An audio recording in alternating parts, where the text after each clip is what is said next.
Hello everybody, glad to have you watching. This drawing demonstration is to get you started with a simple mark making exercise. Before we begin, make sure that you've got all of the following supplies on hand.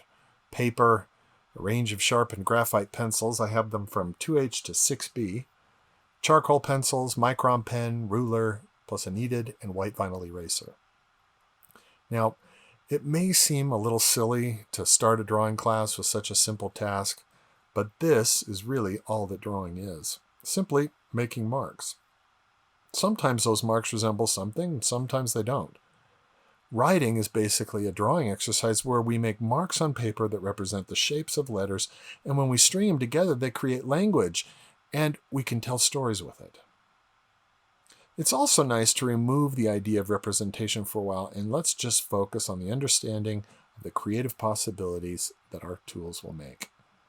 How holding our pencil, or how hard we push down on its tip, and so on, could help us later when we apply a purpose to our drawing.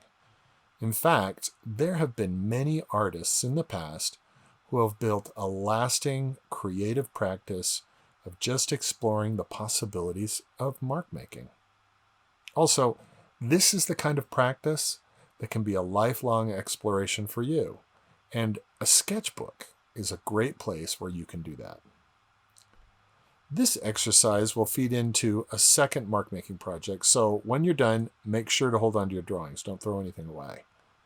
We will be doing 3 pages of what I like to call sampler sketches. They consist of 3 sheets of paper with a grid of squares drawn on its surface. Each square in the grid will be a place to experiment with your drawing materials. You'll want to check the assignment description to get all the details about paper, grid size, and media choices. For my drawing, I'm putting down 2-inch squares with a little 1/2-inch space in between each square. This will keep my paper nice and organized.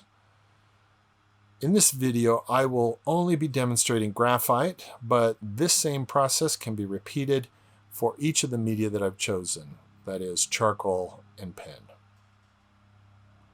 I'm using a 2H pencil to start with, which is one of the harder graphites, and I'll make nice clean lines. I don't want to go too dark. That way it won't smudge very easily.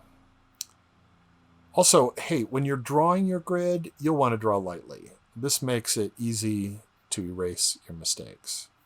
As I mentioned, this first page will be done in graphite pencils, so when I'm ready, I will set aside my pen and charcoal.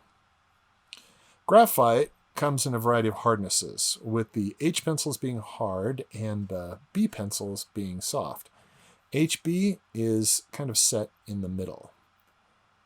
In fact, a number 2 pencil that you use to take tests and so on, those are HB pencils.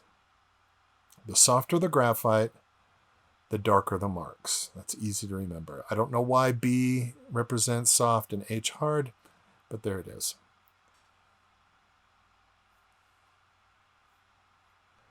So you can see that I'm just starting by doing something really simple.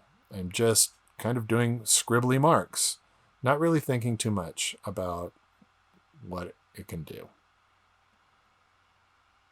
This next one I'm doing in short marks. The last one was longer and I moved back and forth. Now I'm just doing sort of short staccato marks, all in the same direction.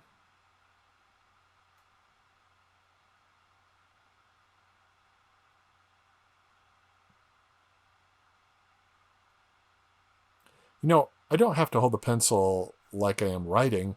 I can switch to an overhand stance, which lays the pencil down flatter against the paper, and that means that I'll be using more of the side of the graphite. So I get a wider and softer, more grainy looking mark. So I'm almost doing the exact same mark that I did on the last one. I just switched the way I was holding my pencil.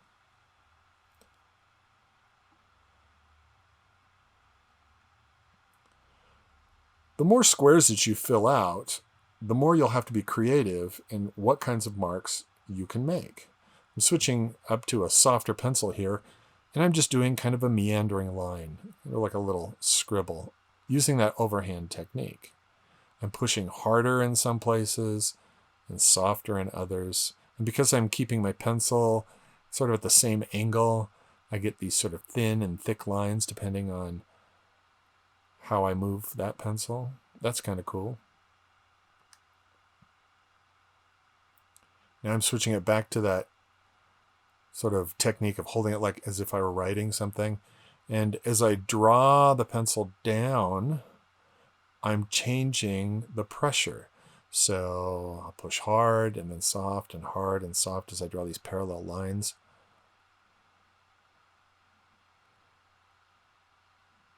Weird thing is that kind of creates a secondary image as those sort of darker areas start getting connected. That's kind of cool.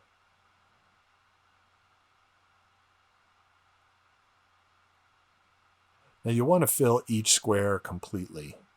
That way you've really maybe explored that mark to its fullest.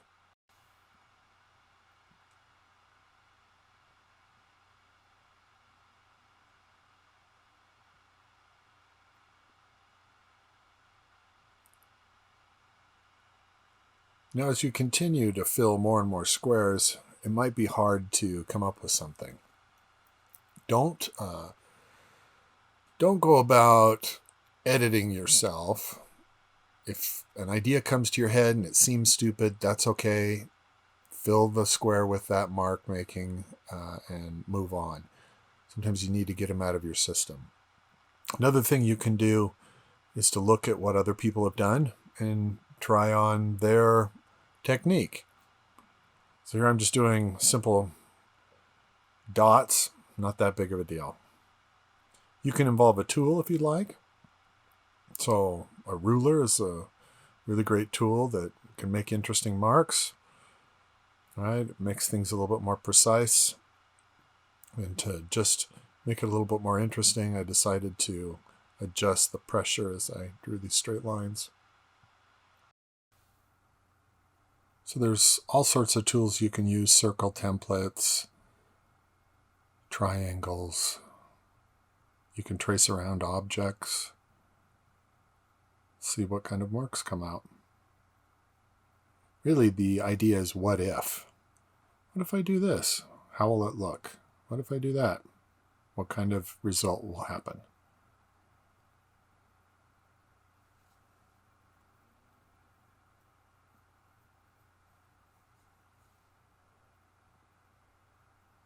Here I'm just tiling up a few marks.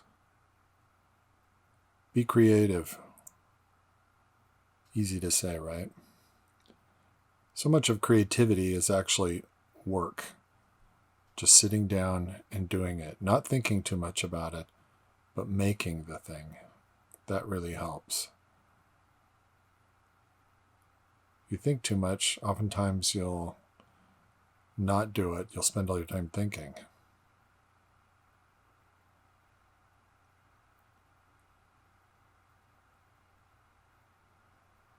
You know, oftentimes when we draw, we think of it as an activity much like writing. So we only involve our fingers, but we can use different parts of our body to make drawings, or we can use pivot points, right? You can draw with the wrong hand as opposed to your dominant hand. Here I'm sort of making quick marks using my wrist more in the mark making and less of my fingers. You can use your elbow. You could use your shoulder as a place to sort of initiate the action. If I were doing a very big drawing, it would look very different if I worked from my shoulder than if I worked from my fingers. Also speed, the speed of the mark, right, or the speed of the way you make the mark will have an effect. So those were sort of quick marks. You might have done something earlier that you want to try again, but maybe switch the way you hold the pencil. So I did that sort of squiggly line one, like number 4 there. I'm going to try it with a darker pencil. I'm going to hold it just tip down so that the pencil's perpendicular to the paper, and I'm going to continue to sort of scribble this curlicue pattern and build it up more and more in certain areas to see what it's like, as it sort of creates a more dense kind of bird nest sort of look. Kind of reminds me of one of those SOS pads that you use to clean your pots. Here I'm sort of doing kind of a letter form, letter X. Just building them up. Kind of looks like it's woven.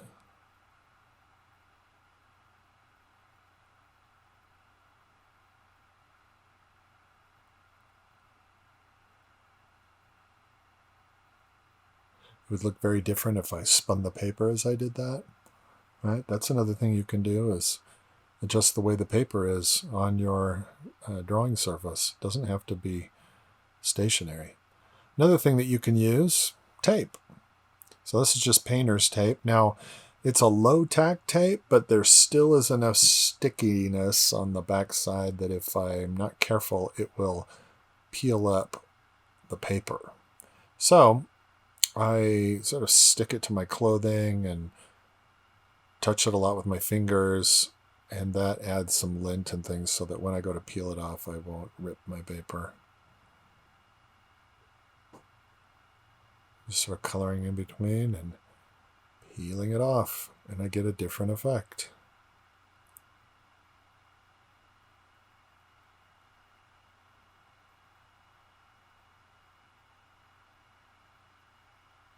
And I could repeat this over and over again on that one section. One thing that I found out when I did this before is if I put the tape down on top of something that I've drawn and I peel the tape off, the tape will take some of that graphite or charcoal off the paper, and I get a new mark, something that I didn't expect. You can use your fingers. So here I sort of did those marks, and now I'm just kind of rubbing them with my finger. It's a new kind of mark.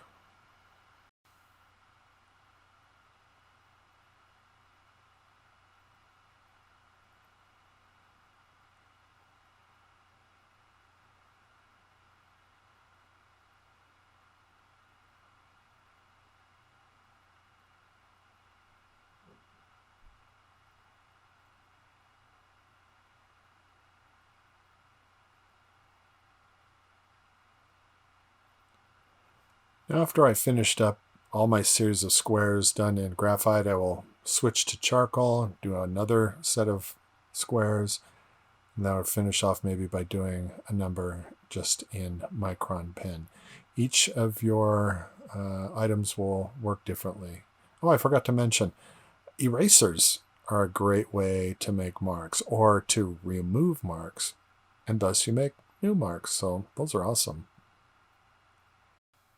All right, guys, this ends the demo.